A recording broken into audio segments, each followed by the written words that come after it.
Hi everyone, welcome back to Revving Up Jews. This is Sarah Leva, and Yanko's there on the back of our RV. What motivates us to do a whole year on the road? Gratitude.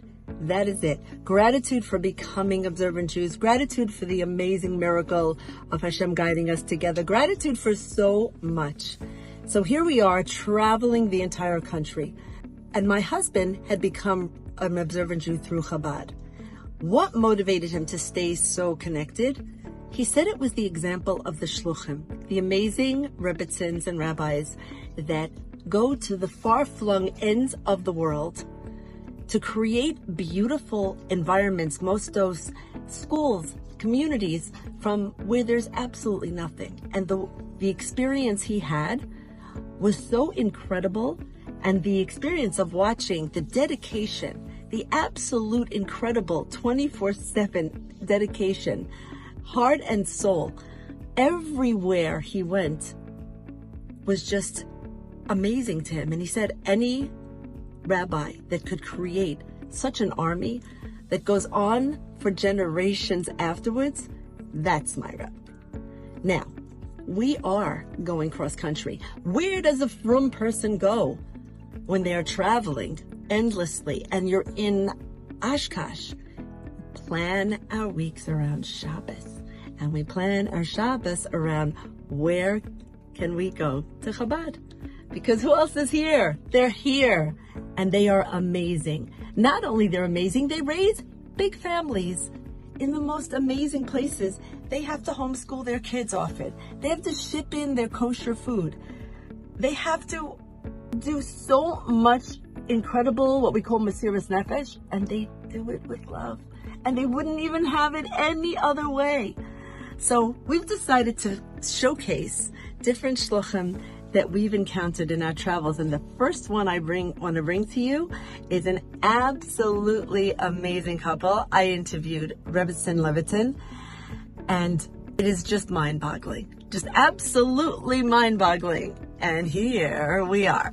Hi, Revved Up Jews. This is Sarah Leva here in Seattle, Washington, with a very special lady, Rebbetzin Chani Levitin, who's been the Shlucha here with her husband for the past 52 years, the entire Pacific Northwest.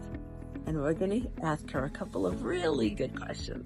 Rebbetzin Levitin, I want to ask you something. Sure. What's unique about your shlichus? So what's unique about my shlichus, my husband and I were married 3 years. The Rebbe wanted us to wanted my husband to learn in Kollel for 3 years. We were very young. After 3 years, we came to the Rebbe and said we're ready to go on shlichus. And the Rebbe we had a back and forth with the Rebbe. My husband wanted the Rebbe to tell him what we're going to do. And the Rebbe kept asking him, and then the Rebbe gave some suggestions. And in the end of the day, we were given the shlichus of the whole Pacific Northwest, which was unusual at the time. I was 21. My husband was turning 25. And what was unique about the shlichus is that we were given a shlichus of 7 states. Oregon, Washington, British Columbia, Alaska, Alberta, which we couldn't get to Alberta enough, and Montana and Idaho. Wow. And so Rabbi Chadakov would tell my husband, you're the governor. If a lady in Montana needs kashrus, you're the address. So today, how many shluchim are going? So we have shluchim in Oregon, I think about 12. I could be wrong, it could be a little bit more. We have on the Washington state, we have about 32 shluchim all over the state. We have in British Columbia, we have about 20 shluchim there. Wow. Alaska has about 5 or 6 shluchim. Was not an easy thing to get shluchim to Alaska. That's really a midbar. But they're doing, Rabbi Greenberg is doing amazing work in Alaska, and brought out some of his children. He's now bringing out a shliach to Fairbanks, Alaska. My husband was visiting them all the time. Montana has 2 or 3, and Idaho has Rabbi Lipschitz and a few there. So, yeah, Baruch Hashem. Amazing. And my husband's there. He's not a micromanager. So once he gives the state there, he's there for when they need him. So let me ask you something else. What was a truly defining moment for for you in your shlichus all these years? When we came on Shluchas, we had 2 children expecting number 3. I was very concerned about chinuch. So at one point when I was going into the Rebbe, after a wedding of a sister-in-law, I went in by myself, and right before I went in, my husband said, ask the Rebbe for a bracha for chinuch. When I did that, the Rebbe said to me to start my own school. And that was a very, very defining moment. It was something very unique because the Rebbe had told us not to do anything that would cause dissension. So I knew this would cause dissension. But Baruch Hashem, with the Rebbe's bracha, we have a beautiful school.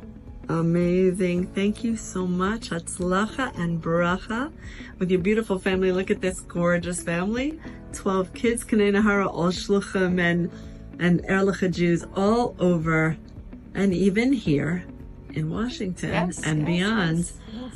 So thank you so much, Rebbetzin Levitin. Thank you. Hatzlacha. Thank you, It's Cyril. been such an honor to meet you. Thank you. Same here. I listened to Rebbetzin Levitin and I was seriously awed.